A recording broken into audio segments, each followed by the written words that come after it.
क्या आपकी उम्र 35 साल के आसपास है और आपके बाल तेजी के साथ गिर रहे हैं? आपने शावर के बाद फर्श पर बालों का एक झुंड देखा होगा और दिल एकदम से डूब गया होगा। और शायद आपने ये सोचकर खुद को तसल्ली दी होगी कि ये मौसम की बात है, या स्ट्रेस की, या शैम्पू गलत था। लेकिन अगर मैं आज आपको ये बताऊं कि आपकी उम्र की हर दूसरी औरत इस वक्त इसी तरह के जाल में फंसी हुई है, और इसके पीछे सिर्फ एक बहुत ही छोटी सी गलती है जो आप रोज कर रही हैं, लेकिन आपको पता भी नहीं, तो क्या आप मुझे अगले कुछ मिनट देंगे? मेरा नाम डॉक्टर आयशा खान है और आज मैं आपको 3 ऐसी गलतियां बताने वाली हूं जो 35 के बाद हर औरत के बाल झाड़ रही हैं, और साथ ही साथ 2 ऐसी नई कुदरती चीजें जो आपकी खिंची हुई जड़ें फिर से जिंदा कर सकती हैं। लेकिन आपको शुरू से आखिर तक मेरी बात सुननी होगी, क्योंकि तीसरी गलती और 2 चीजें सबसे ज्यादा ताकतवर हैं।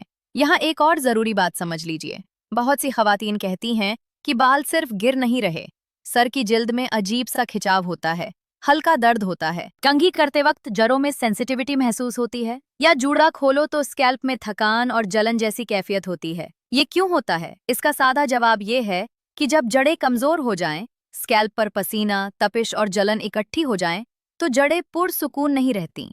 फिर हल्का सा तनाव भी दर्द जैसा महसूस होता है। इसका मतलब ये नहीं कि हर दफा कोई खतरनाक मसला है। बहुत दफा इसका मतलब सिर्फ इतना होता है कि स्कैल्प ओवर स्ट्रेस्ड है और आपको अपनी रूटीन को उम्र के हिसाब से तब्दील करना होगा। 35 के बाद जिस्म में तब्दीलियां धीरे धीरे शुरू होती हैं। बालों का बढ़ने का अमल पहले जैसा मजबूत नहीं रहता। नए बाल निकलने का अमल सुस्त हो सकता है। जो बाल गिरता है, उसकी जगह नया बाल उतनी तेजी से नहीं आता जितनी पहले आता था। इसीलिए पहले आपको लगता था कि हाँ, बाल तो गिरते हैं, फिर वैसे के वैसे आ जाते हैं। लेकिन अब आप गौर करती हैं कि वॉल्यूम वापस आने में वक्त लग रहा है।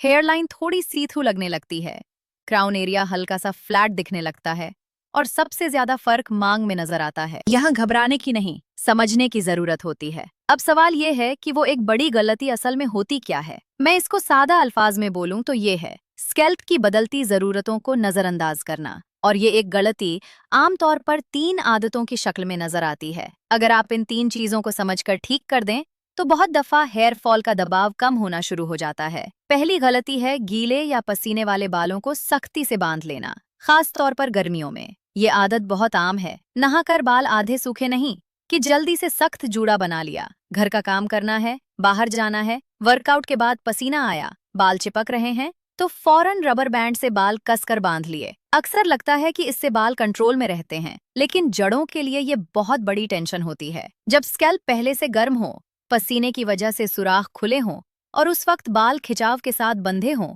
तो जड़ों पर सीधा दबाव पड़ता है। ये दबाव रोज रोज हो तो हेयरलाइन और क्राउन एरिया सबसे पहले मुतासिर होते हैं। इसीलिए बहुत सी खवातीन की पहली शिकायत ये होती है कि मांग खुल रही है, साइड के बाल हल्के हो रहे हैं और सामने छोटे छोटे टूटे हुए बाल नजर आने लगते हैं। इस आदत का सबसे खतरनाक हिस्सा ये है कि नुकसान धीरे धीरे होता है। पहले हल्का सा सर दर्द महसूस होता है, फिर जूड़ा खोलने पर सुकून मिलता है, फिर धीरे धीरे जड़ें नाजुक होने लगती हैं, फिर एक दिन आप तस्वीर में देखती हैं कि सामने का वॉल्यूम कम हो गया है। गर्मियों में पसीना और तपिश इस मसले को दोगुना कर देते हैं। इसलिए अगर आप 35 के पार हैं, तो सख्त हेयर स्टाइल को खूबसूरती नहीं, बल्कि स्ट्रेस की आदत समझिए। इसका सादा नियम ये रखिए, गीले बाल कभी सख्ती से मत बांधिए। पसीने के बाद स्कैल्प को हवा दीजिए। अगर बाल बांधने ही हैं, तो ढीली पोनी या सॉफ्ट क्लिप इस्तेमाल कीजिए। रबर बैंड और कसे हुए जूड़े को रोज का स्टाइल मत बनाइए। ये छोटी सी बात बहुत बड़ा फर्क ला सकती है। दूसरी गलती है स्कैल्प को भारी तहों के नीचे दबा देना। मैं यहाँ ये नहीं कह रही कि तेल हमेशा बुरा होता है, नहीं।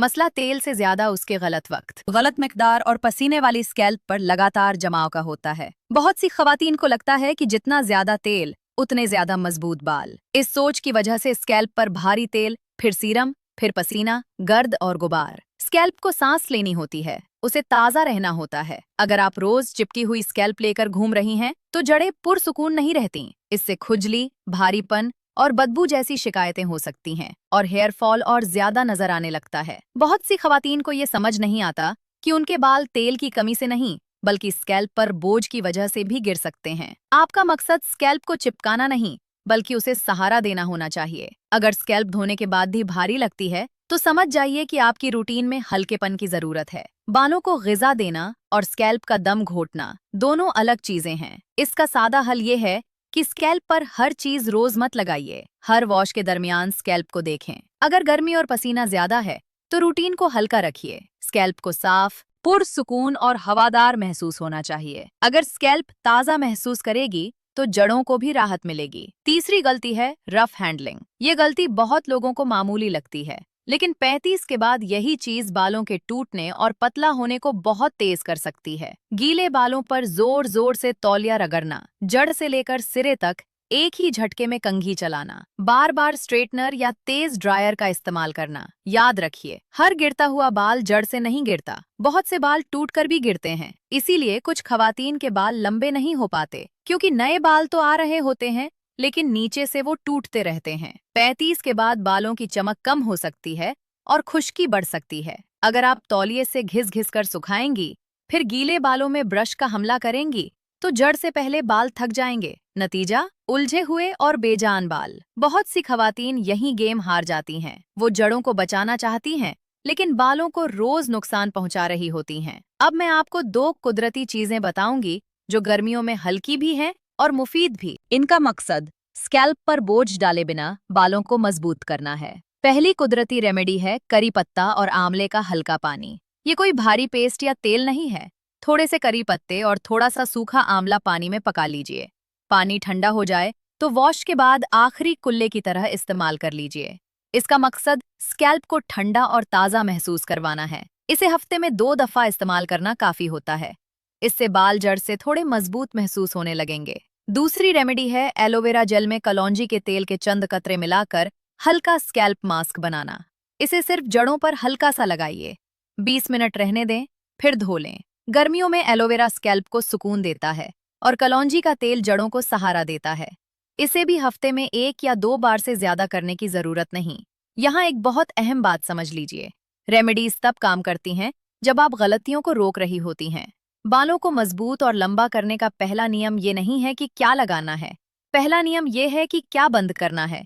जिस दिन ये बात समझ आ गई, उस दिन से आप हेयर फॉल को ज्यादा बेहतर तरीके से संभाल सकेंगी। बहुत सी खवातीन हर गिरते हुए बाल को देखकर घबरा जाती हैं और हर 4 दिन बाद रूटीन बदल देती हैं। जड़ों को मुस्तकीम मिजाजी पसंद होती है। अपने लिए एक नरम और हकीकी रूटीन चुनिए और उसे कम से कम 6 से 8 हफ्ते का वक्त दीजिए। असली फर्क तभी नजर आता है। आपको सबसे पहले क्या देखना चाहिए? सबसे पहले ये देखिए कि कंघी में बालों का दबाव कम हो रहा है या नहीं, स्कैल्प का दर्द कम हो रहा है या नहीं, और क्या बालों में पहले से ज्यादा नरमी आ रही है। बालों के बढ़ने का मतलब सिर्फ ये नहीं होता कि रात में लगाया और सुबह लंबाई बढ़ गई। असली बेहतरी छोटी निशानियों से शुरू होती है। मैं आपसे ये भी कहूंगी कि अपनी पुरानी तस्वीरों और मौजूदा तस्वीरों का मवाजना कीजिए। फर्क कहाँ आया है, सामने या बालों की बनावट में? जब आप सही मसला देख लेती हैं, तब हल भी सही मिलता है। हर गिरते हुए बाल की वजह एक जैसी नहीं होती। एक बहुत सादा लेकिन ताकतवर बात याद रखिए, सेहतमंद बालों की शुरुआत एक पुरसुकून स्कैल्प से होती है। जब स्कैल्प पुरसुकून होती है